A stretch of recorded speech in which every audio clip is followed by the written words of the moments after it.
Now, I was shaped greatly by the work of Professor Clare W. Graves, Union College in New York, who in 1974 wrote the article, The Futurist, the publication of the World Future Society. He was the very first major psychologist I knew of to begin to design the evolutionary patterns and codes that we're using today. So I went to see him, and what has developed since that time has been an extraordinary understanding of the first major biopsychosocial spiritual systems framework on how cultures form, how and why cultures change, and how one might use this worldwide. Billions of people on the planet today are passing through different levels of development simultaneously. The earth is not a smooth ball of equality.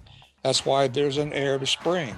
And that's why the violence in the Middle East continues. And that pattern, unfortunately, will continue for some time to come. It's a world of caution to you, however, that the world is not simplistic and naive as we think that it is. To get further validation, we've done some major mind-brain research at the university in Cologne, Germany, tracking the emergence of what are 8 value systems, levels of complexity in our neurology. Someone says, I need further evidence of what you're saying. Certainly, this is not a New Age theory. It's based upon years of psychological research all over the planet in multiple languages. Probably been at least 500,000 people today who've been immersed in the understanding of these systems and a massive assessment process. I'd love to put this in the emerging campus of humanity in Dallas, where Marianne and Joshua attend to build a global vital signs monitor. Therefore, would be able to look at any human grouping using data mining, web crawlers, and a host of other safe technologies, so we can truly understand humanity and its different manifestations. We were involved in putting one in Singapore recently. Those very bright Chinese engineers knew they had to scan the future because the SARS virus almost took them down. If we had such a scanning device, we could have seen what's in Iraq before we invaded. We could have recognized what version of democracy would Egypt embrace. We'll purge out our car wash, one-size-fits-all thinking, often born by unrealistic idealism that we can force systems from one part of the planet onto another, and that's the key. So I hope, as I'm trying to show you how you can be special, to suggest that you can use your resources and your intelligence to explore new fields, to search for new paradigms, new ways of understanding our multiple realities. Clare Graves used to say to me, when I ask him, when and how do systems change? He says, whenever they reach a point where their solutions no longer work. And so new approaches historically have come in states of crisis and turbulence, like now. He would say, cometh a time, cometh a thinking, that the big brain, individually and collective brain, is very plastic and can shift, and new thinking emerges only when things get bad enough. Now, this is not a Calvinistic predetermined script, nor crop circles in the human psyche, but they're adaptive intelligences to life conditions, because the mind-brain is smarter than we are. If we can track the movement globally, then for the first time that we can find those models that can deal with 7 billion earthlings, termites with big brains and overactive glands, so to speak. So I invite you to be Jupiters. Mars and Venus, male, female, have been taken. So you can be part of the Jupiter Society as we look at the planet Earth from afar, to penetrate through the layers of complexity. Now, I regret a lack of time and space to explain the whole Gravesian emergent cyclical double helix model of biopsychosocial spiritual system development that we call spiral dynamics. Now, you would note that we use colors, not in a chalk or color scheme, but as a template in language that expresses differences. So when I would speak with Mandela or F.W. de Klerk or Desmond Tutu, I could do so in such a color-sensitive society based on skin pigmentation by using value system colors. It became a very simple shorthand in order to convey very complex systems. I could speak to President Mandela about his need to give a blue speech. And if you'd like to hear one, look at the movie Invictus about the South African national rugby side victory in the 1995 World Cup, where I was one of the team psychologists. I could talk to F.W. de Klerk with a keen orange business sense to show how to expand the economy. Professor Graves in his research identified the first set of 6 systems that we call first tier. First is survivalistic, making it through the day, making it through the night, and we label it beige. Animistic, tribalistic, when we were in the purple phase. Then emerged from that the egocentric, the first powerful self that broke the tribes and emerged into empires. From that emerged the 4th code of ideologies of conformity, and we call that the blue code. Modern entity, as we discovered science, is simply the characteristic of orange. Then finally, over the last 40 years, we have seen the emergence of the humanistic, egalitarian redistribution theme. So this is the pattern that Graves discovered. He didn't create it. It emerged in his research.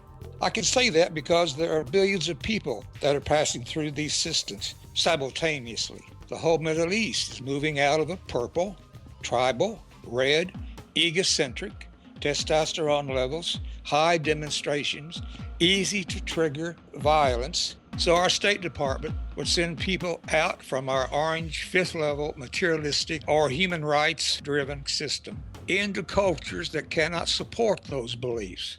There are 4,000 NGOs in Palestine alone. But until we can speak the language and explain the world within these paradigms, we're fooling ourselves. Our categories are wrong. And we will continue to get the kind of blowback in international relations as we're getting this very day. Now, in Clare Graves' research, there are a second set of systems that emerge after the first of 6. And these are the codes of humanity.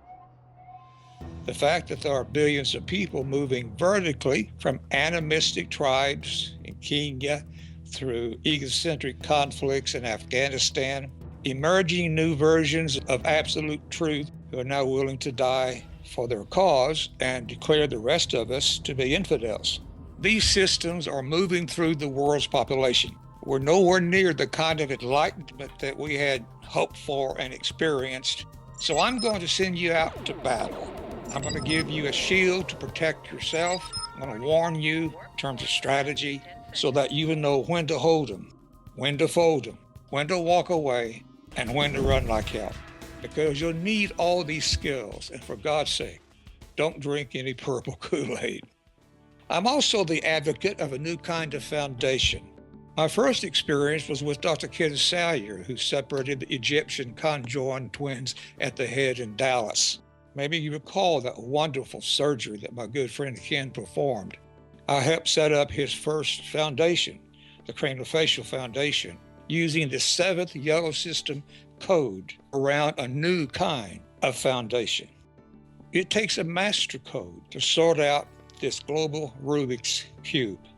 This master code, like a master key, understands how cultures form, and that's the Clare Graves' basic research. He and Abraham Maslow were very good friends. He taught at Union College in Schenectady, New York, where he taught these psychological models, adding to Freud, Watson, Skinner, behaviorism, the whole list of what many of you may have learned at university. What is the master code that produces new psychological theories? Today, we're also seeing a conflict between I, me, mine of individuality and the we, us, our, the collective intelligence where we join hands and hearts. And unfortunately, many are trying to depress individual initiative. But we have to have both models, both we, us, our, and I, me, mine, because they work jointly in forming the synergy. So what Graves found in his research is a pendulum swing, historically with the focus on self, then the focus on the other, and then when that gets boring, a shift back to the focus on the self. When that gets, as our bankers have illustrated too often, then it shifts back to the collective. So our job is to manage the pendulum swing, to keep the mesh of the IB mind and the we as our alive and well. So today we are caught in wind shears between these two particular manifestations of being human. And you're going to have to learn how to navigate them both, because different cultures around the planet require different equations of these. So once again, one size does not fit all. I'm just so tired of hearing black versus white, old versus young, male versus female. That's the language of the old order. When you begin to see the unique differences, you can realize that birds of a feather flock together, but not around the historic value systems that we've had. That's why when we begin to look at black-white relations, we quickly show that there's more that unites them with each other than divides them. We found a way to mesh together differences, what are called Meshwork solutions, in order to connect differences around common cause. You will be the designers of this new system. Our survival depends upon it. I've been very sensitive to the nature of cultural conflicts and how the polarity of us versus them emerges to unfortunately create the kind of violence and holy wars that we continue to see both in our own history as well as elsewhere. I envy all of you, because as we go back to the future and forward to the past in the same generation, and that all the value systems back in the beginning of time that have ever emerged in human nature are here today, impinging on each other. The opportunity that you have is awesome to find the models, the human understanding that can manage the whole flow of humanity as it emerges through various stages of complexity. It will be the first truly global society, and you will be the architects. So no more prizes for forecasting the rain, only prizes for building the ark.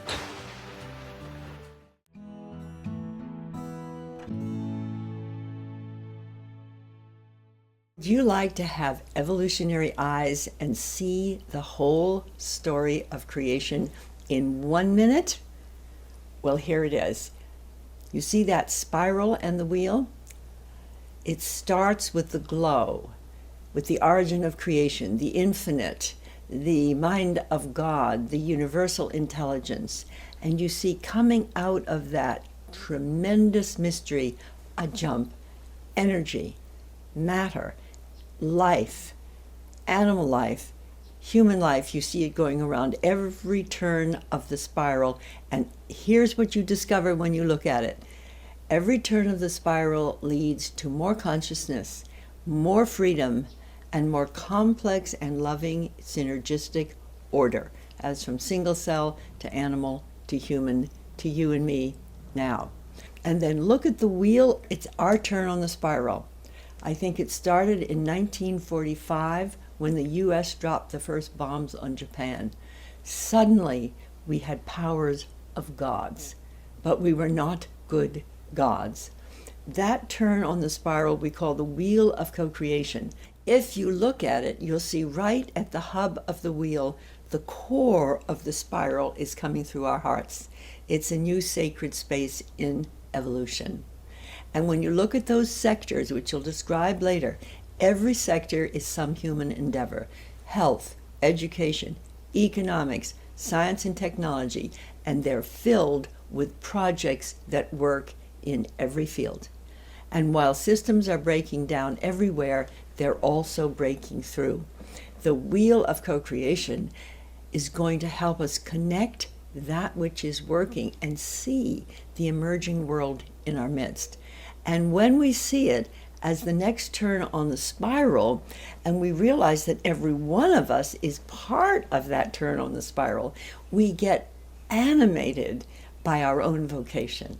We get what I call vocational arousal. We get excited to be part of the turn on the spiral. And when we enter into that wheel, we're going to find friends, colleagues, projects, people that are now working, turning the wheel toward what? The next stage of evolution, We could call it a co-creative culture, a universal humanity, homo spiritualis. There is no full name for it because we are creating it now. The foundation for conscious evolution was formed by inspiration of the whole story of creation and how we can best participate in it. Please enter the wheel and find your place, and let's be part of reinventing the wheel. Thank you.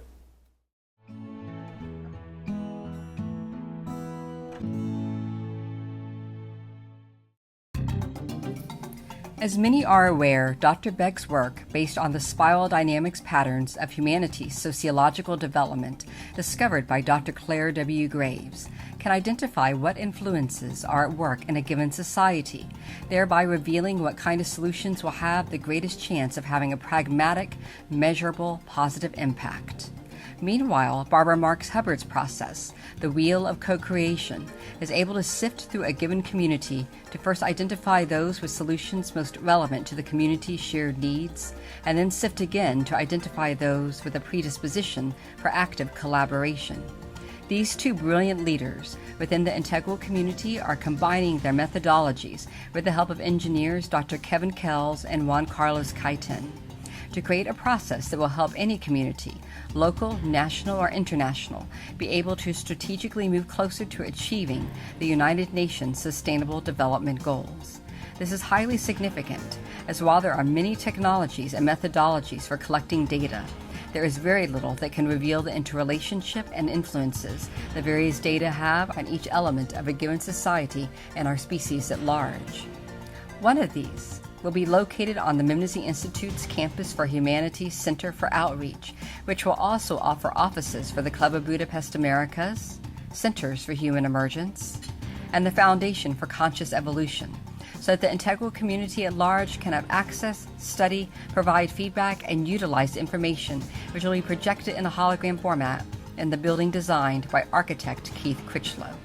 The Memnosyne Institute and Foundation for Conscious Evolution are also forming a B Corp that will be financed in part by the Be Earth Foundation, led by Lawrence Bloom, that will provide the means for multiple vital signs monitors, wheel of co-creations, to be constructed as needed and animated over the internet for locations in Berkeley, the United Nations as part of Barbara's vision for a Peace Room Office of the Future, Monterey, and any other communities that desire to have access. And now we're at that crisis point, and that shift comes because the process of science and an economy that has been based on growth, which has grown through technical improvement and achievement, has meant in many ways that we've lost connection with the earth that gives us life, with the cosmos that gave us birth, with each other. So we're on the verge of a change of age when our lens will change. And so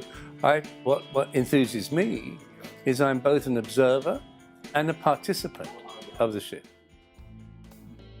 The hope is to help countries to be able to make informed strategic decisions that can make the difference for our species' success in attaining the 2030 Sustainable Development Goals, which are critical if humanity is to survive with the quality of life our planet and its resources currently affords. A secondary but significant benefit of the construction of the Vital Signs Monitor Wheel of Co-Creations is that it provides an opportunity for the first time for humanity to look in the mirror and to witness what a given community's shared consciousness is at any one time, be that community a village or the globe. We are deeply grateful to Dr. Ervin Laszlo for his encouragement and guidance through this process.